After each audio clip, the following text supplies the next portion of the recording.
Mesdames, Messieurs, bonjour et merci de nous rejoindre dans votre émission 100% Bénin sur SICA. La dernière élection présidentielle au Bénin a nettement permis d'entrevoir une classe politique en faillite.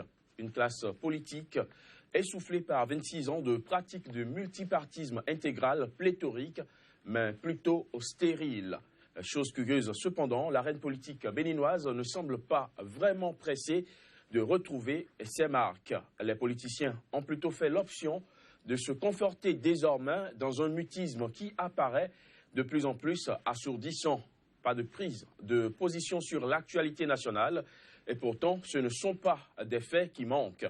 Mais que devient la classe politique béninoise 8 mois après la dernière élection présidentielle? La question de plus en plus se pose avec insistance au sein de l'opinion nationale. Une question qu'on va également se poser dans ce numéro de votre émission. Mais avant, voici la revue des titres des journaux.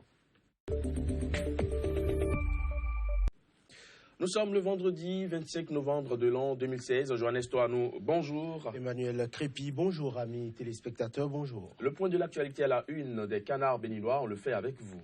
Absolument Emmanuel Crépy, l'affaire Ségub revient au devant de l'actualité. Le groupe a publié un communiqué et a rétabli un certain nombre de vérités.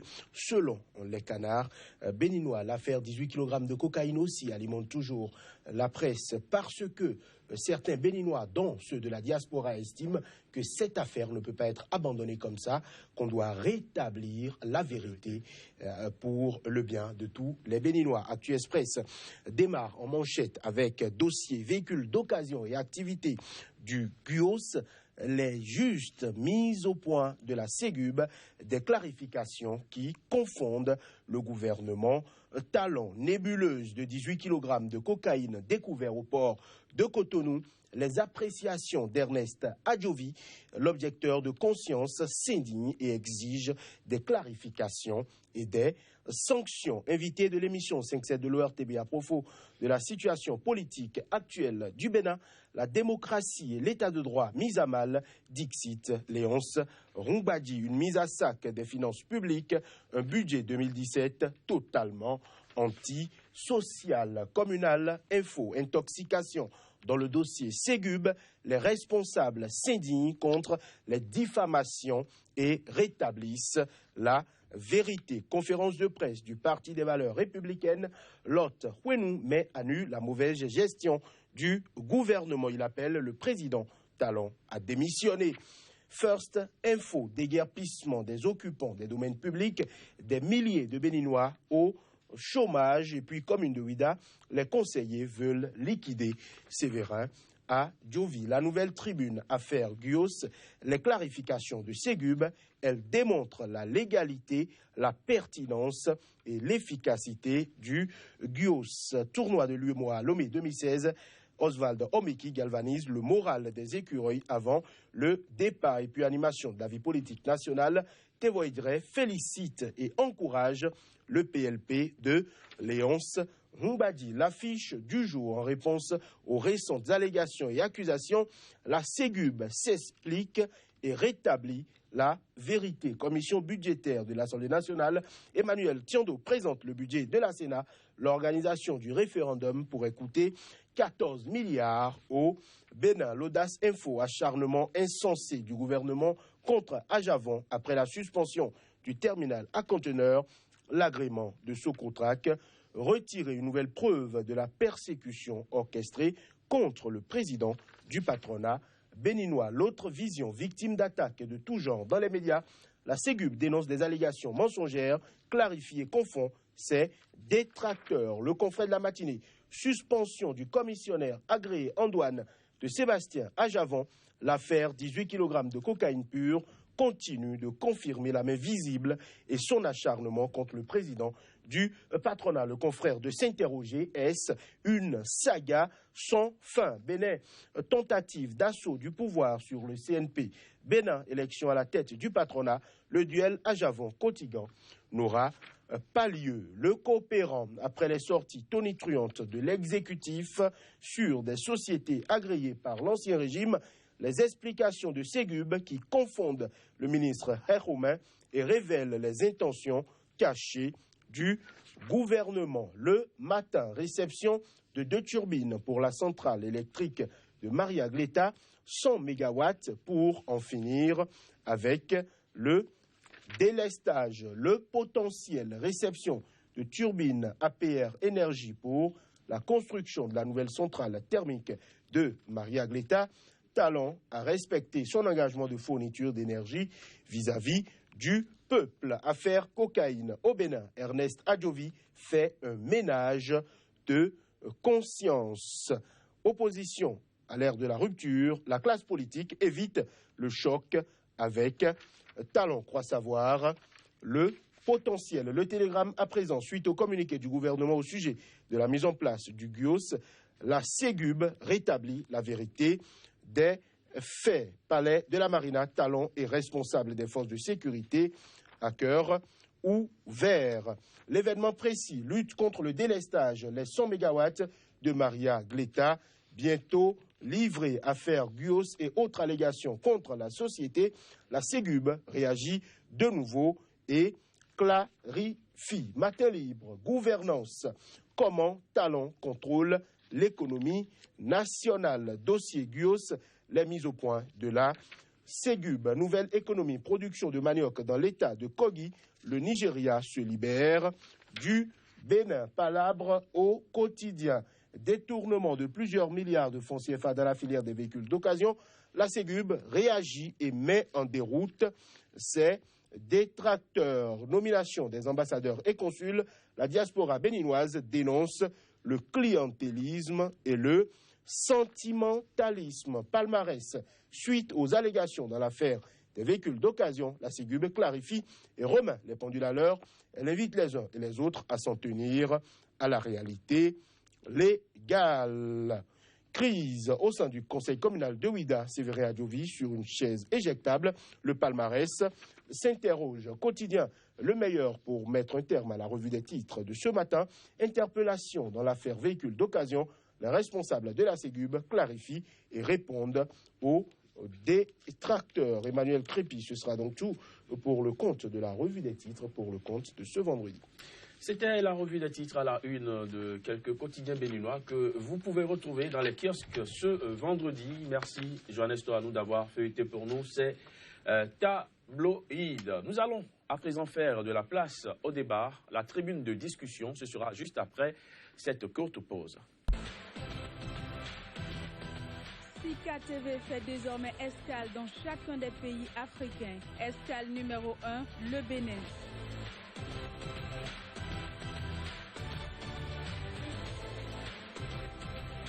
Retrouvez désormais sur Sika TV votre émission 100% Bénin consacrée exclusivement à l'analyse de l'actualité au Bénin. Pendant 45 minutes, la parole sera donnée aux spécialistes de l'information et autres analystes pour décrypter l'actualité socio-économique et politique.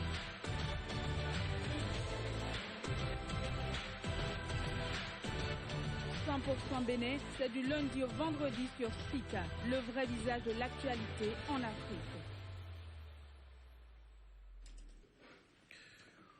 L'actualité béninoise depuis la dernière élection présidentielle ne manque pas de substance. Et pourtant, la classe politique appelée à participer à l'animation de la vie publique en défendant des projets de société et des programmes politiques préfère plutôt briller par son silence. On avait cru au départ à un état de grâce accordé au nouveau régime, mais passé les premiers jours de gouvernance du président Patrice Talon, d'aucuns ont voulu justifier cette léthargie par une profonde recomposition du paysage politique. Mais 8 mois plus tard, ce mutisme de plus en plus assourdissant mérite qu'on s'y attarde. Pour en parler sur ce plateau, je serai avec Michel Aonon. Bonjour. Bonjour, c'est confrère. Journaliste, vous êtes le directeur de publication du quotidien béninois d'information et d'analyse, le Palmarès. Bien sûr, merci. Également avec nous ce vendredi, Stanislas Ngbedi. Bonjour. Bonjour. Acteur politique, vous êtes le secrétaire national en charge des relations internes du Parti social-démocrate PSD. Merci à vous d'avoir accepté d'être sur ce plateau de 100% Bénin. Michel Arnon, 8 mois après la dernière élection présidentielle, quel état des lieux pouvons-nous faire de la classe politique béninoise? Merci, cher confrère. Je pense que la situation, elle est critique à mon avis. Et il me semble même que tout est à recomposer. Parce que 8 mois après les élections présidentielles, ce que nous appelons classe politique entre griffes, parce que s'il faut désigner la classe politique en tant que telle, je pense qu'au terme de la constitution béninoise, c'est la classe politique qui participe à l'animation de la vie politique et qui concourt à l'expression des suffrages. Donc, on comprend mal que les partis politiques, des hommes politiques, participent à une élection et laissent maintenant le pays entre les mains du président élu et qu'il n'y ait plus de réaction sur certains actes du gouvernement qui méritent quand même une certaine approche, une certaine critique par rapport à certaines actions qui auraient permis quand même, parce que, contrairement à ce que nous pensons au Bénin, l'opposition politique, ce n'est pas nécessairement des invectives contre le pouvoir. L'opposition politique permet au pouvoir de se corriger et de pouvoir marcher dans la droite ligne. Et parfois même, je dirais que l'opposition politique peut même permettre au chef de l'État d'accomplir ou de conduire son programme de gouvernance correctement, parce que lorsque vous êtes au pouvoir, il y a des choses qui vous échappent, parce que vous ne voyez pas nécessairement du bas de tout ce qui se passe. Donc vous avez besoin donc de la classe politique, de la société civile, ceux qui sont au contact des populations à la base, par rapport à certaines actions du gouvernement qui auraient permis donc l'amélioration des conditions de vie des populations, parce que tout ce que vous allez initier comme réforme politique, institutionnelle et tout, ce sera un échec total si la population n'a pas le minimum vital. Et pour moi, ce que j'appelle minimum vital, c'est qu'un gouvernement sérieux apporte l'eau, l'énergie, la santé, l'éducation aux populations. Si vous n'avez pas ça, et que nous allons faire les débats, réforme institutionnelle, politique, la classe politique, tout ça, ça n'intéresse pas la grande masse. Maintenant, lorsque nous parlons de la classe politique, je me demande aujourd'hui, 8 mois après les élections présidentielles, s'il y a encore une classe politique. Parce que nous avons constaté que, avant même les élections, la classe politique a déjà fui ses responsabilités, parce que les grands partis traditionnels que nous connaissons dans le pays, dans lesquels il y a eu quelques tentatives de fusion par le passé, n'ont pas pu désigner des candidats pour participer à l'élection présidentielle. Alors qu'au terme de la Constitution, c'est la classe politique qui concourt à l'expression du suffrage. Ce qui n'a jamais été le cas même depuis 26 ans. La preuve, c'est que tous ceux qui sont passés depuis 26 ans des premières élections présidentielles de l'aide du renouveau démocratique, à partir de 1991 avec le président Soglo, sans parti, c'est bien après les élections que la renaissance du Bénin est née, dans les années 92. Le président Kérékou est revenu sans parti. Il a fait 2 mandats. Le président Yabouni est venu sans parti. Seulement que nous avons noté que chaque fois qu'un chef d'État vient au pouvoir, même si, entre-temps, il vient au pouvoir sans un parti politique, la classe politique arrive à s'organiser autour de lui à travers des mouvements, la Renaissance du Bénin pour Soglo, les UBF pour Kérékou, les FCBE pour Yahi. Bon, on attend de voir avec le président Talon ce que ça va donner. La crainte cette fois-ci, c'est qu'on ne semble même pas avoir une certaine organisation autour de nouveaux chefs de l'État. Stanislas Mbedi, comment se porte la classe politique béninoise, vous qui êtes au contact des réalités des partis politiques, secrétaire national au niveau du PSD, comment se porte cette classe politique? Qu'est-ce qui ne va pas au niveau de la classe politique? Merci pour cette préoccupation que vous soulevez ce matin. Je crois que la classe politique se porte comme le pays a voulu qu'elle se porte. Parce que je vois tout le monde poser chaque fois les mêmes questions. Mais qu'est-ce que le Bénin a voulu avoir en termes de classe politique? Est-ce qu'on ne s'est jamais posé cette question? Un homme, une mission, des moyens, des organisations, des missions et des moyens. Je vois ceux qui hier étaient dans la majorité au pouvoir, la majorité, que ce soit au niveau de parlement, comme la mouvance, aujourd'hui se plaindre. Aujourd'hui, ils sont, qu'on veuille ou pas, la minorité. Et chaque fois, on se plaint de camp auquel on appartient parce qu'on se dit qu'on n'a plus forcément toutes les manettes du pouvoir. Aujourd'hui, les choses semblent s'améliorer un peu. Au moins, on peut aller sur les chaînes publiques, parler, s'exprimer. C'est des avancées. Mais que voulons-nous concrètement? Il nous faut construire, il nous faut structurer le paysage politique. Nous avons, en 2003, dans la loi 2001-21 portant charte des partis politiques, essayer de structurer un peu, mais nous devons améliorer cette loi pour que les gens aient du plaisir à animer l'opposition. Lorsque les gens n'ont pas du plaisir à animer l'opposition, ne soyez pas surpris qu'il n'y ait personne devant pour aller contre les actions du pouvoir en place. Parce que nous n'avons pas un tissu économique dense et diversifié. Ce qui fait que tous ceux qui, en tout cas, sont dans l'arène, ont d'une manière ou d'une autre affaire avec le pouvoir central. Et lorsque vous êtes en désaccord avec le pouvoir central, vous êtes coupé de tout. Qui vous souviennent en 93, la fameuse allégorie de la rivière, que la biche ne doit pas se fâcher avec la rivière. Alors, ça exprime ce que nous vivons. C'est-à-dire, quand vous êtes dans la classe politique et que vous voulez continuer à y être, vous devez collaborer avec le pouvoir en place. Sinon, vous êtes coupé de tout. Et le pouvoir, avec l'arme fiscale aussi, même si vous êtes dans le privé, peut vous pourchasser jusqu'au dernier retranchement, peut vous nuire. Nous avons vécu tout ça. Et donc, il revient aujourd'hui de dire, il faut rompre avec ça. Et ça, c'est le pays. Il ne faut pas dire seulement que c'est la responsabilité des partis politiques ou la responsabilité d'une classe de citoyens donnée. Non.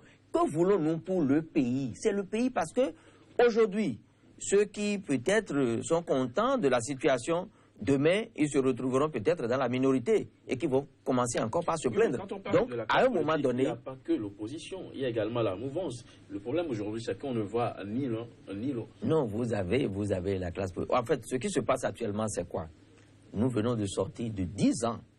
10 ans, quand même, de gestion de pouvoir sorti que nous avons décrié.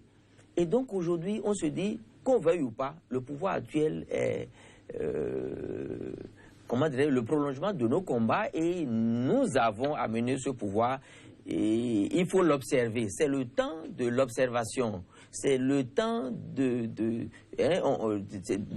l'état de grâce qu'on accorde. Pendant combien de temps vous allez observer, les partis politiques vont observer le pouvoir en place encore? Il n'y a pas un délai pour observer ou pour mettre fin à l'observation de pouvoir. Mais il faut constater que tous ceux qui ont travaillé à l'avènement de ce pouvoir sont dans l'attente, soit des promotions, soit des opportunités, et ils se disent, nous avons traversé 10 ans d'opposition pour les uns, et puis des années de galère pour d'autres, et donc c'est le moment d'attendre le retour de l'ascenseur. Et donc, c'est une réalité de chez nous. C'est aussi une réalité dans l'Afrique.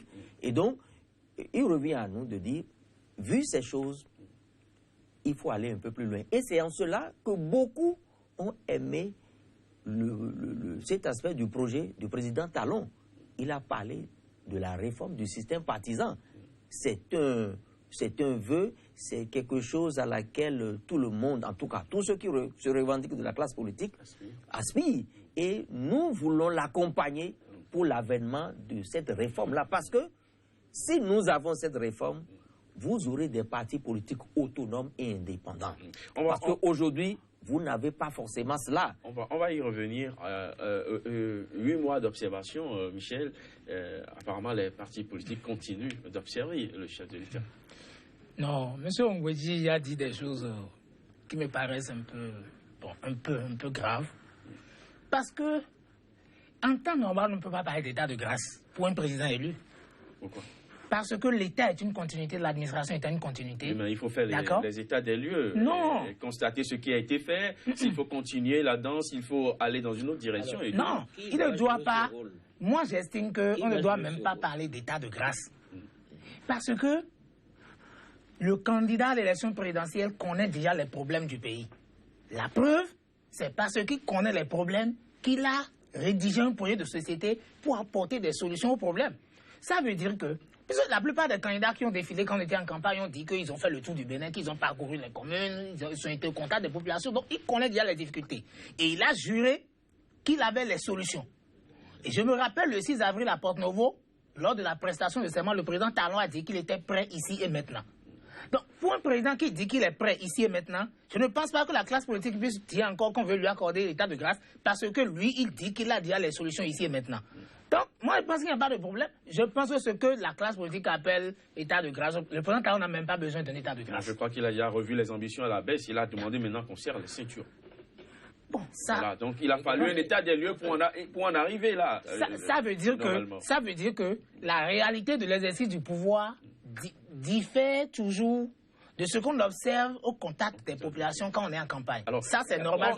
Maintenant, ce que je voudrais préciser. M. Oumbedi a dit que, la biche ne se fâche pas contre la rivière. Il a rappelé. Et oui, M. Oumbedi a rappelé ça. Mais je dis, c'est ça même le mal. Parce que pourquoi? La loi portant statut de l'opposition, il a dit, a besoin d'amélioration. Mais vous dites qu'une loi a besoin d'amélioration alors que ce qui est déjà là n'est même pas appliqué. Mais la loi qui est déjà en l'état là, on ne l'a pas encore appliquée. Appliquons. Et c'est dans l'application que nous allons tirer... Le régime que vous avez soutenu, qui non. est sorti, pourquoi ce régime ne l'a pas appliqué? Vous ne faites pas le procès de ce régime-là. Parce que c'est aussi ça la question. Vous venez de rappeler cette loi-là. Mais cette loi était là depuis les 10 ans. Il n'appartient pas... Non, quand vous parlez du régime... Attendez, quand vous parlez du régime, chers confrères, quand vous parlez du régime, ce n'est pas le gouvernement, ce n'est pas un président de la République qui va aider la classe politique à faire exécuter ou dans la mise en application d'une loi. C'est la classe politique. Et quand je dis la classe politique est représentée à l'Assemblée nationale.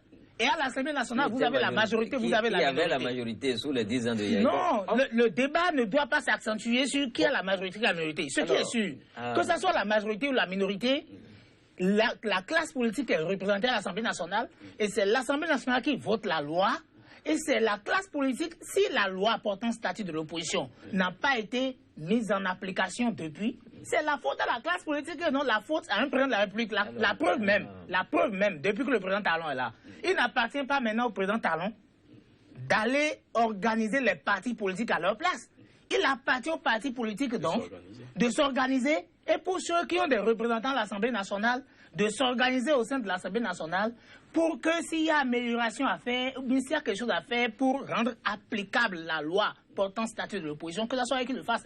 Parce qu'en tant que président de la République, lui, il aura trop à faire pour venir s'occuper de ça. Il a même déjà été trop ambitieux en initiant des réformes politiques et institutionnelles pour dire qu'il faut revoir le système partisan. Et là, je suis d'accord avec M. Oumbedi qu'il faut revoir le système partisan. Mais est-ce qu'on peut revoir le système partisan dans ce contexte-là où la réforme politique que le président Talon veut introduire dit que nous devons avoir de grands ensembles.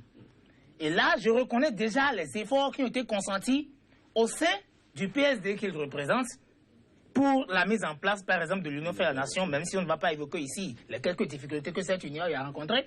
Mais tous les week-ends, ou presque tous les mois, ceux qui disent qu'il faut aller aux grands ensembles, on voit encore un effritement dans leur rang et des gens vont créer encore des mouvements et des partis politiques. C'est seulement depuis 8 mois au moins, il y a eu une certaine amélioration par rapport à ça. Sinon, je constate que ceux qui disent qu'il faut aller aux grands ensembles, c'est dans leur rang qu'on voit encore les gens qui créent des mouvements et des partis politiques tout le temps.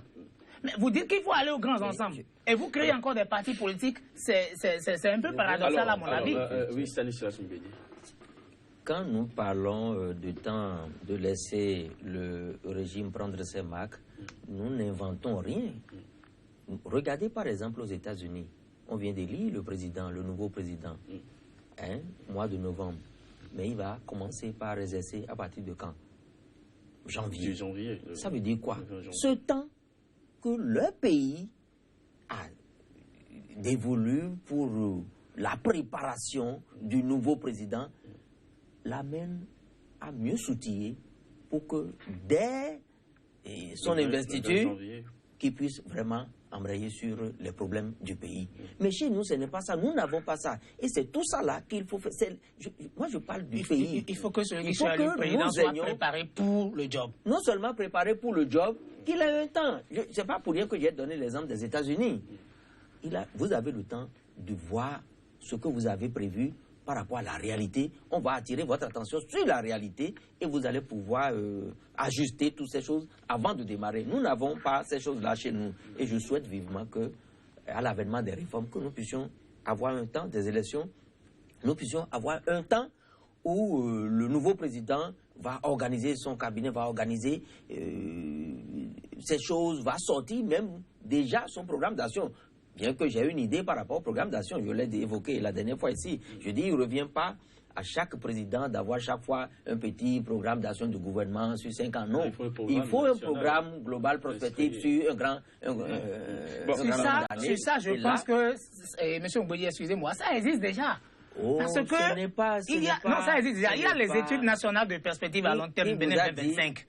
Et nous avons déjà dit, quand on publiait... Ce dont M. Mboye parle, c'est de constitutionnaliser ce programme pour que cela s'impose à chaque pour que chaque candidat à une élection puisse établir son projet de société sur la base des options. Celui qui vient, il ne perdra plus de temps. Il ne perdra plus de temps à élaborer. Parce que quand vous suivez le président actuel, il dit vraiment, ça a été 7 mois vraiment de travail acharné, il n'a pas... 7 mois éprouvant. Et donc, ça veut dire que... On a l'impression que c'est un éternel recommencement. C'est un éternel recommencement, donc il nous faut rompre avec ça. Alors, et deuxième chose, laisser un temps pour que le nouveau pouvoir puisse s'installer. Le président a 5 ans. Quand vous dites de laisser le temps, et tout à l'heure, M. Crépi vous a demandé pendant combien de temps vous donnez au président, vous dites que ça n'a pas de limite. Alors que le président a dit qu'il veut faire 5 ans.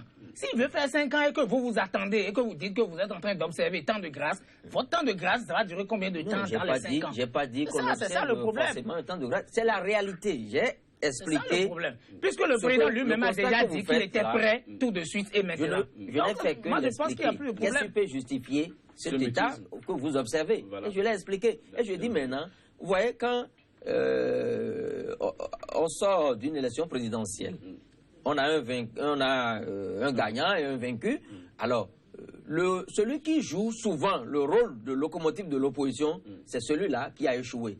Et donc, heureusement ou malheureusement, tout le monde veut encore collaborer du fait de notre contexte. Personne ne veut faire l'opposition du fait de notre contexte. Parce que ce n'est pas organisé.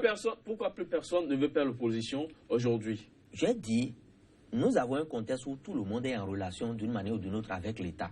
Lorsque vous vous mettez en opposition à ceux qui sont là, ils apprécient mal et ils sont capables de vous pousser au dernier retranchement.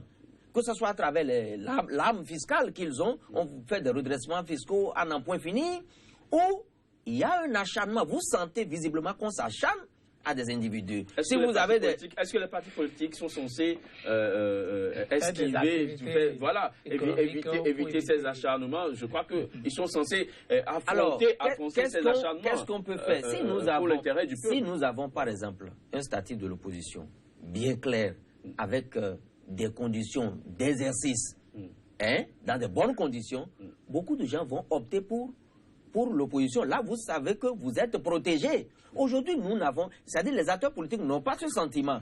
Ce serait à votre risque et péril si vous vous aventurez à dire vous êtes de l'opposition. D'abord, vos cadres ne vont pas avoir de promotion, ils vont commencer par déserter les rangs, et puis il y a beaucoup d'autres aléas. Il y a beaucoup d'autres aléas qui vont avec. Donc, je dis, il revient au pays de se dire, vu ces 26 ans que nous venons de parcourir avec les revers que nous avons connus, il faut aller à autre chose. C'est là tout ce que nous apprécions dans la rupture et le nouveau départ. Et donc, vivement que ces réformes arrivent pour que nous puissions mettre Avant d'aller à autre chose, est-ce que ce mutisme, cette peur d'affronter le pouvoir en place, on a peur d'être écrasé, et tout, c'est pas également lié à un manque d'idéologie et de ligne politique vraiment définie au sein des partis politiques aujourd'hui. Nous souffrons de beaucoup de choses, mais il faut aller étape par étape.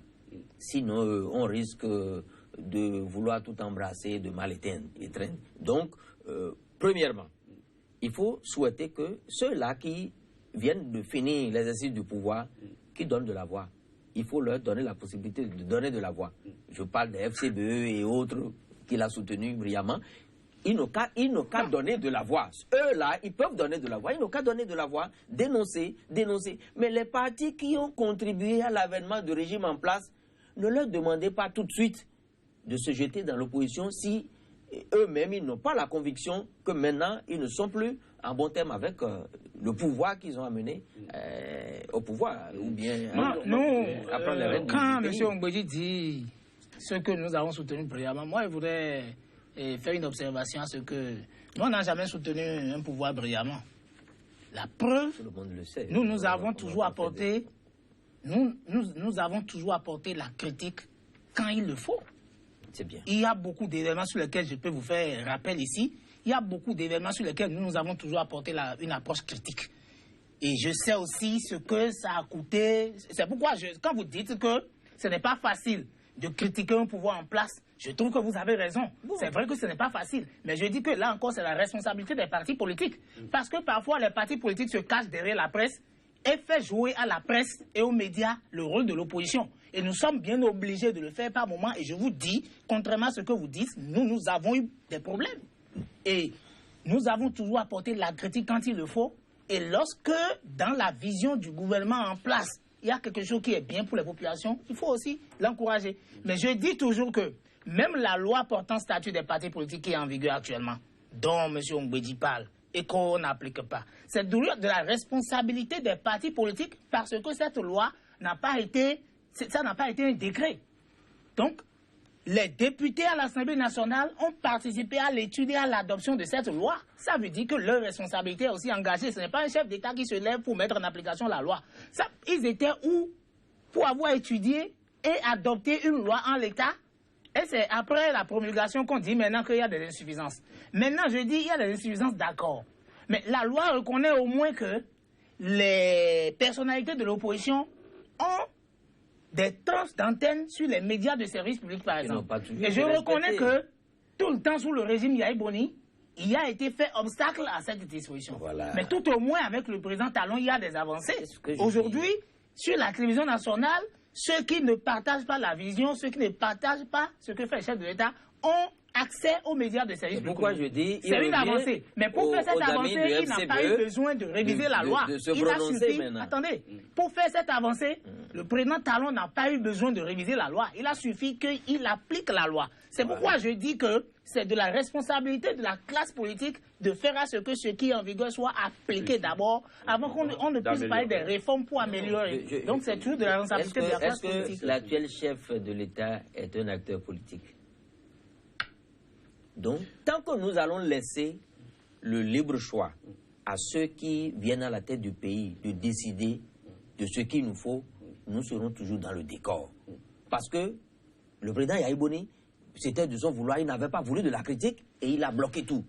Aujourd'hui, celui-ci, il fait l'effort. Il ouvre les antennes sans avoir besoin d'aller chercher une loi quelconque. Moi, je dis, il faut systématiser ces choses, que ça rentre dans les habitudes, qu'un chef d'État n'a pas le droit d'empêcher la libre expression des opinions dans le pays.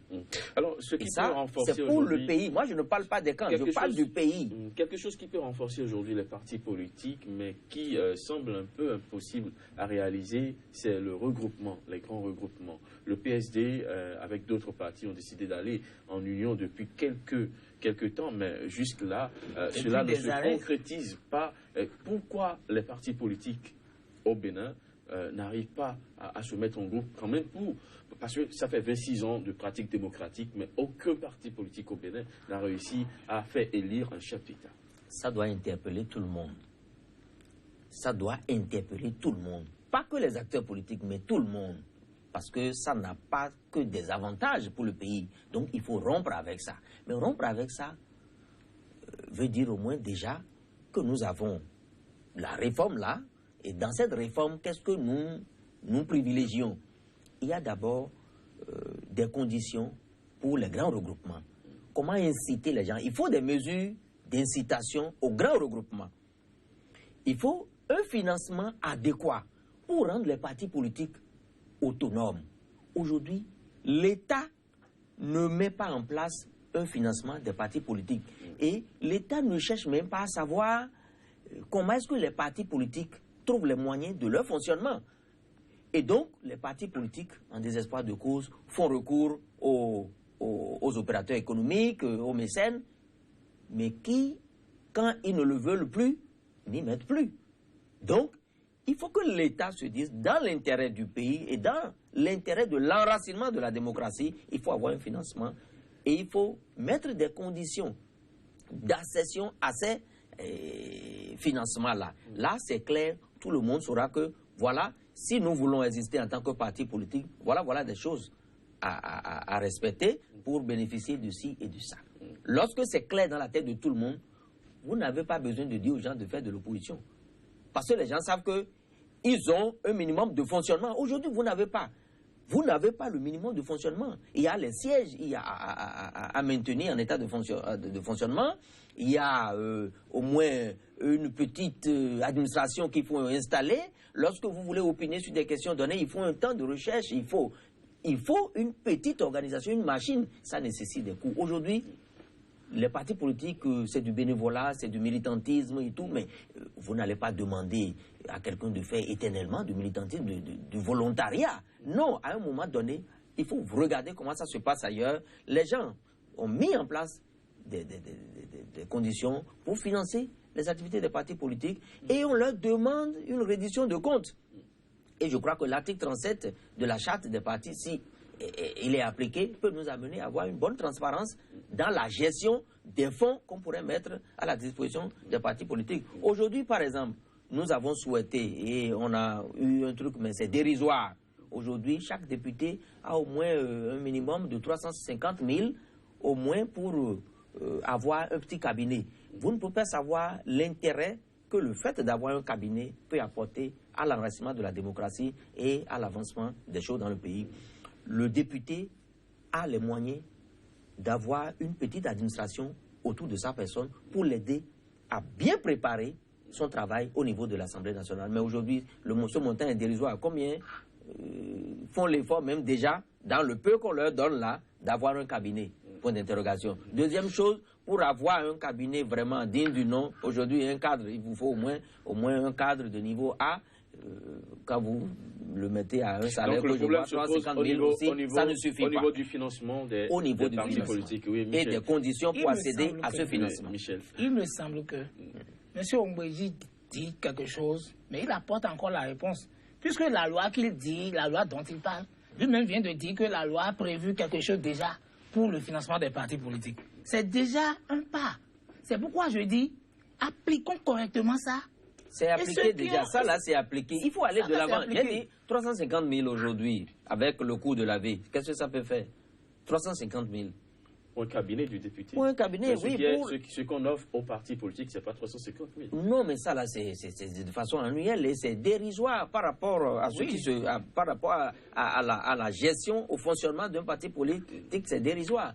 Et n'y accèdent pas tous les partis politiques, mais les partis politiques ayant des députés à l'Assemblée. Il faut aller au-delà parce que nous voyons comment ça se passe ailleurs, dans les pays où ça marche. Allons voir comment ça se passe et essayons d'améliorer. C'est aussi simple que ça. Et je ne veux pas qu'on fasse toujours l'erreur de rejeter le tort ou bien tout le lot du boulot sur les députés. Non, il faut penser pays. Quand on pense pays, celui qui est dans la minorité, celui qui est dans la majorité, les deux vont se donner la main pour corriger les choses. Mais si ce n'est pas compris comme tel, celui qui est au niveau de la majorité pense que ce n'est pas son problème. Il laisse la minorité se débattre. Parce que j'ai rappelé les 10 ans passés, c'est le pouvoir Yahi sorti là qui était majoritaire. Et donc, à un moment donné, ils avaient la possibilité de corriger un certain nombre de choses. Non, parce qu'ils pensaient qu'en le faisant, ils vont donner les moyens à la minorité de les combattre. Alors, ça, là, Michel, ça là, oui. C'est comme ça se passe partout. Non, c'est faux. Je vous dis, c'est faux. Non, au bout de son développement, on revient. Ça se passe comme ça quand la chose n'est pas organisée. C'est ce que je veux vous faire comprendre. Bon, d'accord. Je vais vous donner l'exemple. Le président Talon qui est là, avec toute sa machine, et les partis et personnalités politiques qui ont organisé, qui l'ont soutenu et qui l'ont amené au pouvoir, je ne pense pas qu'ils puissent faire quelque chose qui n'arrange pas ceux-là. Et que ça soit à ceux qui ont participé au pouvoir d'hier qu'ils donnent les moyens. Donc c'est pour vous dire que ça fonctionne comme ça. Mais il faut rompre avec ça. Il faut rompre avec ça, mais c'est toujours si une on question, pense pays, c'est toujours une question avec d'organisation. Parce que, comment se fait-il par exemple que, avec l'expérience de l'Union fait la nation, qui était une très belle initiative par rapport aux réformes, parce qu'on dit qu'il faut aller aux grands ensembles pour qu'on ait un paysage politique clair. Mais l'Union fait la nation n'a pas pu s'entendre pour désigner un candidat à l'élection présidentielle. Et pourtant, au sein de l'Union, il y a des partis politiques quand même sérieux qu'on connaît depuis des années, depuis le renouveau démocratique. Que par exemple, même la majorité présidentielle qui était au pouvoir, la FCBE, ne puisse pas s'entendre pour désigner un candidat en leur sein et qu'on soit obligé donc de choisir le Premier ministre qui est venu à 8 mois de l'élection. Est-ce que cela ne pose pas le problème de la démocratie, le manque de démocratie au sein même des partis politiques? C'est ça le problème. Et même avant Yahi, le président Kérékou a tenté avec UBF, ils n'ont pas pu s'entendre pour désigner un candidat. Et c'est comme ça que le président Yahi Boni a surgi. Donc, c'est pour vous dire que c'est une question d'organisation. Et je dis que dans cette organisation, il appartient toujours aux acteurs et aux personnalités politiques de revoir le fonctionnement des structures. Et que ceux qui disent qu'il faut aller aux grands ensembles, qu'on ne les voit plus créer des mouvements des partis, mais qu'ils acceptent fédérer les énergies dans les grands ensembles. Quand les partis sont pris en otage par exemple, le président et les bailleurs de fonds du parti, les autres sont obligés de claquer la porte et de repartir. Donc le manque de démocratie dans les partis politiques. Le manque de démocratie et les sources de financement, comme il a évoqué.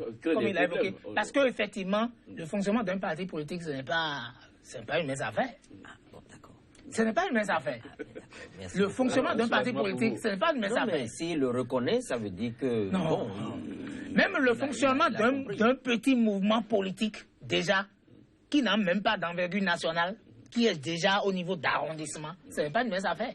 Parce qu'en réalité, lorsque vous prenez position comme ça, et que vous dites que vous êtes une formation politique, même si vous n'avez pas une envergure, je laisse même l'envergure nationale, je dis même que c'est un petit mouvement déjà au niveau de l'arrondissement, et que vous devez déjà réunir 50 à 100 personnes pour partager avec eux votre vision des choses et opiner sur certains sujets d'actualité. Tout au moins, il faut mettre en place une logistique. Bien sûr. Il faut faire déplacer les gens. Il faut qu'ils s'asseyent sur des chaises. Pas forcément faire déplacer les gens, mais bon. Non, quand je dis les faire déplacer, c'est-à-dire ils vont venir. Voilà, c'est-à-dire dedans, il faut au moins un cadre. Voilà. Tout au moins une salle, mais il faut louer la salle. Voilà. Il faut louer les chaises. Il faut mettre la sono pour que ce que vous allez dire... Il faut les mettre en condition pour qu'ils soient réceptifs du message. Voilà. Et tout ça, ça a besoin de financement. Donc, ce qu'il y a à faire, c'est que les personnalités partis politiques qui ont aidé maintenant le président Talon à arriver au pouvoir soutiennent ces réformes pour que ça soit réalité avant les 5 ans. Parce que le président Talon, lui, dit qu'il a 5 ans à faire.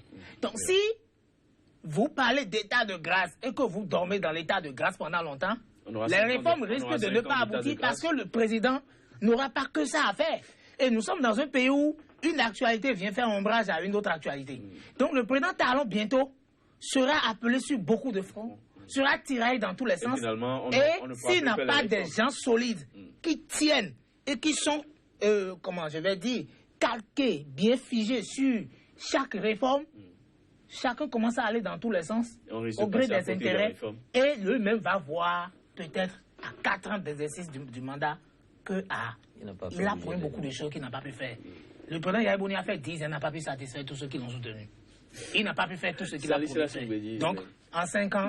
Nous sommes à la fin, très rapidement. Alors, la démocratie à l'intérieur des partis politiques est à saluer. Nous devons travailler à aller au primaire, par exemple. Nous l'avons expérimenté, mais on n'est pas allé au bout. Et c'est à déplorer. Et à l'avenir, si nous avons un financement, si nous savons que le financement des activités du parti n'est plus seulement sous la responsabilité du chef du parti, il y aura obligatoirement une démocratie à l'interne. Les gens vont vouloir s'intéresser à la gestion de ce que nous avons. Les gens vont se dire, est-ce qu'on peut mettre en place une gestion de carrière politique des acteurs? Et là, nous allons commencer par améliorer. Il faut toujours se mettre dans l'optique que nous devons améliorer ce qu'il y a, l'existant. Il faut forcément être dans cette logique-là. Les Béninois, vous aurez compris, Stanislas Mbedi. Merci à vous d'être passé sur le plateau de cette émission. Michel Aonon, directeur de publication du quotidien béninois d'information et d'analyse, Le Palmarès. Stanislas Mbedi, secrétaire national en charge des relations internes du Parti social-démocrate PSD. Merci pour vos différentes analyses. Mesdames, Messieurs, ce sera tout pour aujourd'hui. Ravi une fois encore d'avoir été en votre compagnie. Surtout, restez avec nous. L'information revient sur site.